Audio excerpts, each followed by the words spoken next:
أعوذ بالله من الشيطان الرجيم بسم الله الرحمن الرحيم سبحانك لا علم لنا إلا ما علمتنا إنك أنت العليم الحكيم ففهمنا سليمان وكلنا آتينا حكما وعلما رب اشرح لي صدري ويسر لي أمري واحلل عقدة من لساني يفقه قولي لا حول ولا قوة إلا بالله العلي العظيم سبحانك اللهم وحنانيك ألم لا تنسني ولا تنسني الحمد لله أفضل الحمد اللهم صل على محمد وعلى آله وعلى أهله وسائر النبيين والصالحين وسلم الموفقني واهدني وسددني واجملي بين الصواب والثواب وعذني من الخطأ والهرمان آمين.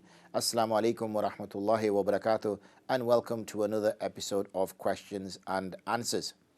I'm your host Amjad Muhammad, and I will be with you just short of an hour taking your questions here live at the studio.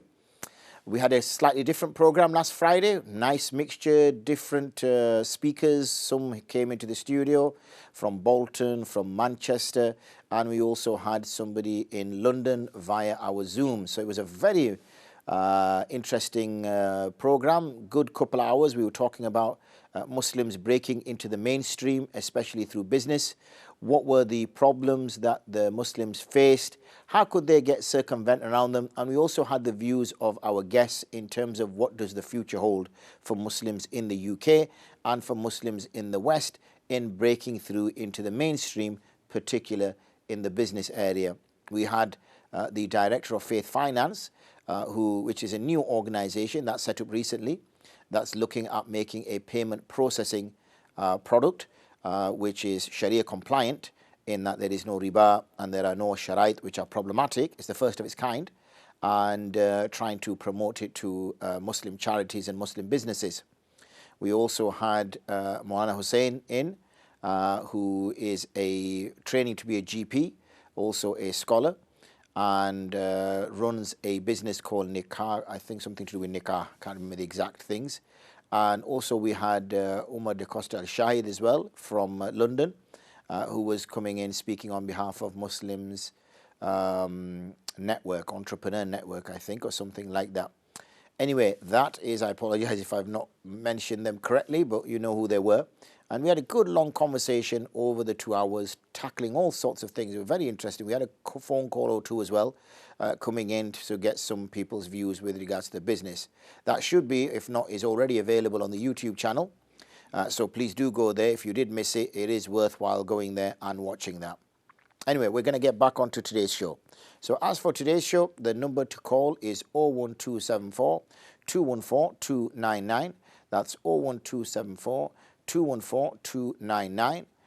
Do start getting your questions. I know Ramadan is around the corner because I've been speaking to colleagues, and my timetable is getting booked up for Ramadan.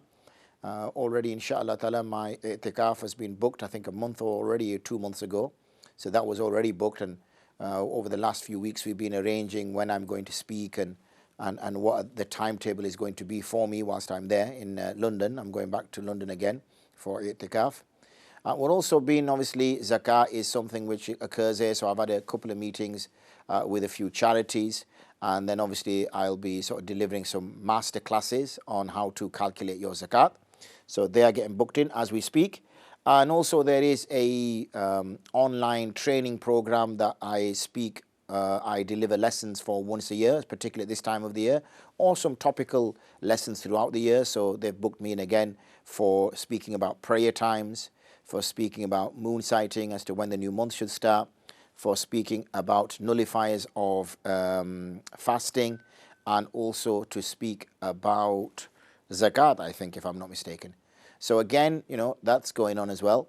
So it's getting busy, it's getting packed. Also, Iqra TV spoke to me again yesterday or the day before, and they've got their appeals starting soon. So from next week, inshallah, I think Wednesday, there will be appeal running as well. So I'll be here for a longer time, Wednesday, Thursday, Friday, and Saturday.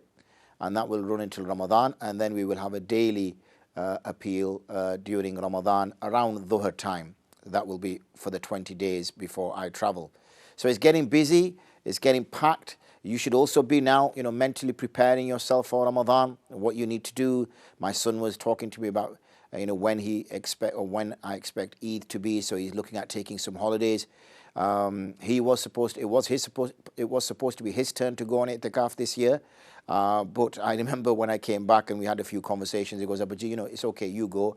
You are more productive. People can utilize you more, and I'll kind of dip in and dip out." So he spoke to his mother and I spoke to me as well, and he's going to do a few weekends and maybe extend the weekend by also on the taking a Friday as well. And the last Monday before Eid is most likely on a Tuesday.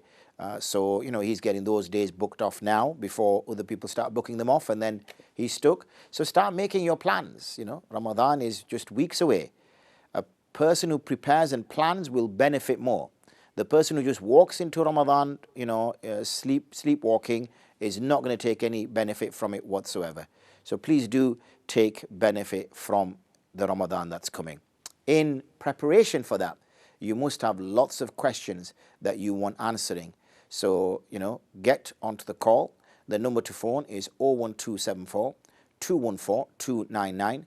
That's 01274 214 299, and get your questions in now. Start thinking, no point in Ramadan and then, kind of waiting till Wednesday, because if Ramadan is most likely going to start on the back end of the week, on the weekend, on a Saturday or Sunday, so I won't be on my Q&A again till the following week, and then it will be on the appeal time. So then you can still phone in for questions. I will obviously speak that whilst we have the appeal running, can we still allow some questions to come in? But obviously you'll already be on fast, maybe fast, second, third fast before you get a chance to call in. So why wait till then? Also, if you're looking at calculating your zakat, I know most people set Ramadan as their nisab date. Ramadan shouldn't be your nisab date. Your nisab date should be when you had £300 surplus to requirements in your possession. That's when your nisab date should be. But people always allocate Ramadan. It's easy to remember, and they can do it each year round.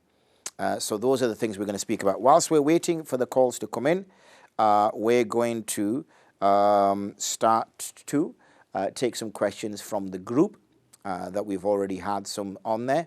I'm going to share the email address as well. That's Q&A, QANDA @iqra.tv, in case you've got some questions via that form. So let's look at what questions we have already in. Scroll, and there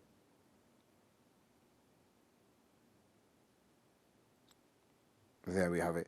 So, Assalamu alaikum, Mufti Sahib, hope you are well, inshallah. If a Hanafi prays witr the Shafi way, so ruku before kunut, will they need to repeat it?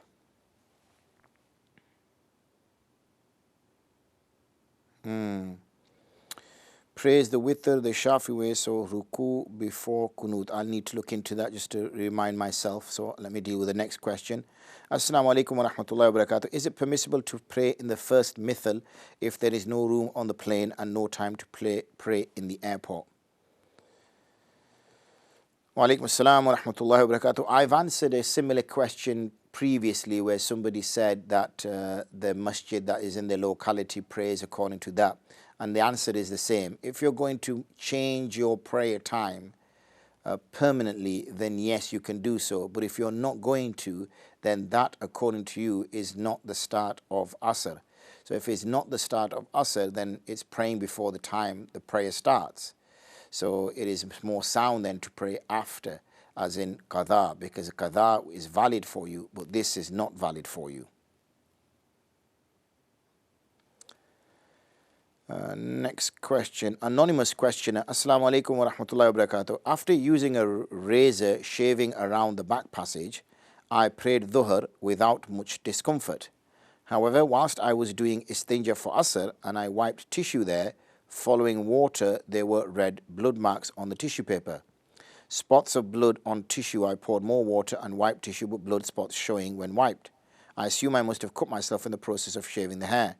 As this carried on, I poured more water for the third, fourth time and proceeded to wudu. Would this have affected my validity of my Asr Salah? And would it have any impact on Zuhr Salah, given at the time I wasn't aware as I didn't wipe with tissue but only use water? Subsequently, would my underwear, trousers remain pure. I can't seem to see any traces of blood, red marks on these. Is there any way possible to avoid this going forward? Similarly, is using a blade the sunnah of removing unwanted hair, or what is the most preferred method? Apologies if this question is against the adab of asking the ulama. Many thanks. Wa alaikum assalam wa rahmatullahi wa barakatuh. So I'll answer from the bottom of the question towards the top. No, it's not against the adab of asking the ulama. Any question is a question, and it should be asked even if one feels slightly embarrassed about it. As you have asked this anonymously, then there is no harm in doing so. That's how, you can pose a question of any nature whatsoever and it will be answered, inshallah. When it comes to this particular circumstances, it seems that after dhuhr, when the person had made istinja, that the place did not bleed. Otherwise, he would have seen blood stains on his undergarments, whether it's underpants or anything like that. If, however, he didn't have underpants and he had trousers, then there's no blood on there, then that shows that there's no bleeding on the clothes. If there's no bleeding on the clothes are pure. We cannot just assume. And if he's not spotted bleeding around him, then he will also assume that he's not bleeding and his zuhr will be valid, because you need evidence, visual evidence, in order to determine that this wudu has been nullified or the clothes have become impure. They have become spoiled. Obviously, at the time of making istinja asr time, it may have been that he's disturbed some skin forming over the blood, and that's now started to re-bleed. And as a result, obviously, he will continue to wash until the blood stops.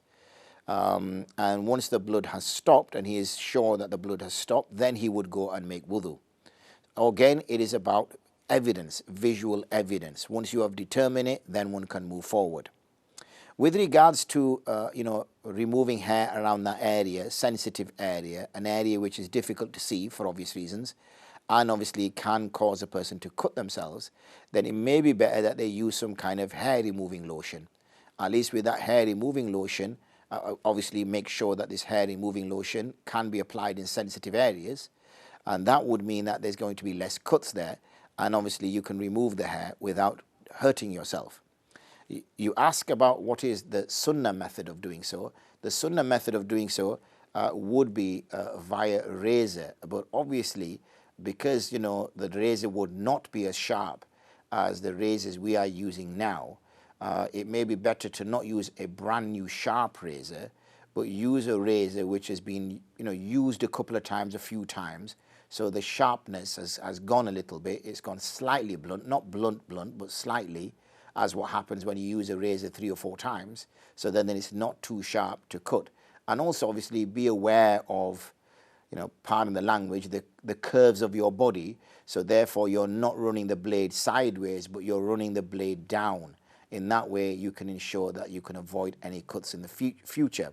But if you're not too good at it, you're a little bit clumsy and it's going to cause more and more cuts each time, then as I suggested, maybe using a hair removing lotion might be better for you. In that way, you achieve the purpose, the goal that you're trying to do of removing the hair, which will mean that any najasat, any impurity which comes out when you answer the call of nature will not end up on your hair, which may still be there when you're praying your salah.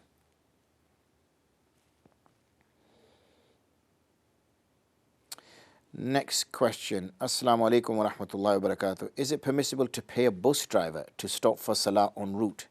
Note the bus driver refused to stop for prayer times, but occasionally accepts money if stopping for a short while. I've never heard of this. Wa alaikum assalam wa rahmatullahi wa barakatuh. I've never heard of this in the UK. I don't know. I am assuming you are from the UK because some of the questions you've asked before are UK based. So I cannot see where you can pay a bus driver for him to stop. He has to work to a timetable and he will work according to that timetable. If this is another country, then I don't know the do's and don'ts of that country, so very difficult for me to answer. If I broadly answer, no, one shouldn't pay a bus driver to stop because it's always impacting on the other passengers on the bus. Rather, time you're traveling better. If you're traveling long distance, then obviously you've got to try to travel in a time when you're not going to disrupt your salah. And if you are traveling long distance, it may be better than to go by car or go by a transport which is only yourself. Or if you do go by coach or bus, go by one in which there's a space somewhere at the back to pray. So one should plan a little bit better. Our ibadah should not impact on other people. It's not just about potentially this being bribery, potentially, but it's also the issue that the other passengers which are sat in the bus now have to wait because for you. Now some people might be in a rush. They might need to get to their surgery appointment or something else, and you've now delayed them by 15 minutes, which means they're going to miss their appointment. So, that's why it shouldn't be looked at. But as I said, I can't think of a situation that this would happen in the UK or in a European country, unless you are speaking about a country which is outside of Europe. Assalamu alaikum. There are many websites to work micro jobs. Not sure what micro jobs are. And I work on tasks like bounding box around words and filling out a form with fictitious information. These are used for machine learning. So I'd like to know, is it halal to work on these tasks which are used for machine learning? Not sure I fully understand this, but let me give it a go. Wa alaikum assalam wa rahmatullahi wa barakatuh. If, as I'm understanding from your question, what you mean is that in order to test this machine, in order for the machine to learn different circumstances, you make stuff up and feed that into the machine so it gathers more and more information. So when it does go into the real world, it can deal with these different types of information coming in. In those circumstances, there is no harm in producing fictitious material to feed into a machine, into a computer, so it learns how to deal with all types of data. There's no harm in it whatsoever.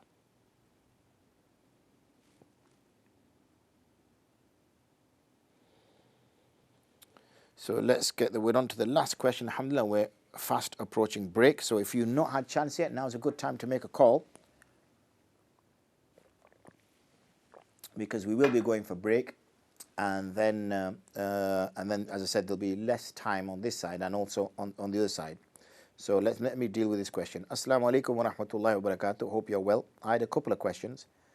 I understand once the Adan is being called out, you can't leave the masjid, or is there any flexibility on this? I was supposed to go to an Islamic event on Thursday.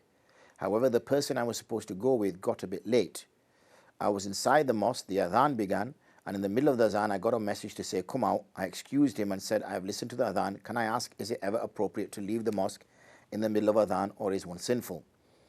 I read somewhere, unless I misunderstood it, that not to pray 2-3 minutes before noon, a couple of minutes after, which has confused me. I was under the impression you can't pray 15 minutes before the beginning time. If you can clarify this, please. A lot of charities organizations, including mosque committees, when asking for donations, will ask people to pledge a certain amount, £1,000, £5,000, etc. Is this permissible to fix, dedicate an amount to people to pledge, or should individuals be left to choose and decide and give what they can? Similarly, lots of virtues are read out on such occasions, all more than likely authentic narrations, but most for the purpose of raising donations for good causes. Are such techniques okay in line with Islamic principles when collecting donations? Wa alaikum assalam wa rahmatullahi wa barakatuh. With regards to your first question about Adhan, when Adhan is called, you are correct in understanding that when you've heard the Adhan, you should not leave the masjid. You should stay in the masjid until you have prayed the salah. There's very rare occasions in which it's permissible to leave. That is, if you are an imam in another masjid, for example, and you need to go lead that prayer, or some other serious, life-threatening circumstances. In all other situations, that would not be permissible to do. With regards to question 2 and 3, I'll answer them shortly. But we have a caller who's called in, and I know we're coming close up to the break. So, assalamu alaikum wa rahmatullahi wa barakatuh, dear caller. Wa alaikum assalam wa rahmatullahi wa barakatuh. How are you, Mufti Saab, and the whole wide world? Alhamdulillah, wa alaikum assalam wa rahmatullahi wa barakatuh. We are very well. How are you keeping yourself? I'm very, very well, thank you. Well, I can't speak for the whole world though, but I can speak for those people. Are we at World War III? Ooh. What is the matter? What is the matter with these leaders? What do they want? They got all the power, all the knowledge. What more do they seek? The appetite of a... I'm live streaming you. I'm in the office, and I'm going to listen to you after the break. Excellent, excellent. Jazakallah Thank khair. you. Okay, Thank salam you. wa rahmatullah. Yeah, so he's going to listen to me after the break, but I might answer this question before the break. So let me answer this question before the break. Are we on the verge of World War III? Well, that's an interesting question. Well, let's answer the second part of his question, which was, we've got everything, or people have got everything. Why don't we stop? Because we have a fear factor that's going on. We fear loss of power. We want to be all powerful. We want to be all consuming. We want to have everything. That's just our nature, human nature, when it's not constrained, when it's not restrained, when it's not subdued by following Islam or following the religion of soundness, then it becomes a beast out of control. And once you have a beast out of control, it eats more than it can. Why do you think we unfortunately become obese? Because we just eat and eat and eat. We want more and more and more, and our body is bursting at the seams, and we still want to eat more and more and more. So, basic understanding is that we are a creature which just wants to consume. And therefore, when there is somebody in the way of our consumption, then we eat them or we consume them, and we just want to keep going. And that's the case for everybody, unfortunately. All these superpowers that we see, all the wars which have happened, the whole purpose of the UN when it was set up after World War II was to avoid wars, so that people would find other ways to solve their differences, not kill each other. But unfortunately, if that was the remit of UN, it's failed miserably, because we've seen so many wars after World War II. There's dozens, if not tens, if not close to hundreds of wars that have taken place after World War II. So has World War III started, or is it starting? Arguably, some could say World War III has already started, years ago, decades ago, and it's just been carrying on and on and on. So, it's unfortunate that humans have this habit to want to take at all costs and kill anything and anyone in their way to achieve that. It is unfortunate, because it is always the poor, the weak, that always get killed. It's not the rich and the powerful, because they keep themselves way out of harm's way. But this is the way it is, and this is the world we live in. We pray for peace on planet Earth. We hope that people can find other ways to settle their differences, and we pray that Allah subhanahu wa ta'ala brings ease and comfort to those who have lost loved ones, wherever they may be, wherever faith they adhere to and profess, because that is our way, is that we seek peace and protection so that we can all live a happy, fulfilling and normal life, rather than live in the fear of death. Anyway, on that point, we're going to take a short break. We will return. We've got a few more questions still left on my group, and we'll obviously take some calls as well. See you soon. Assalamu alaikum wa rahmatullahi wa barakatuh.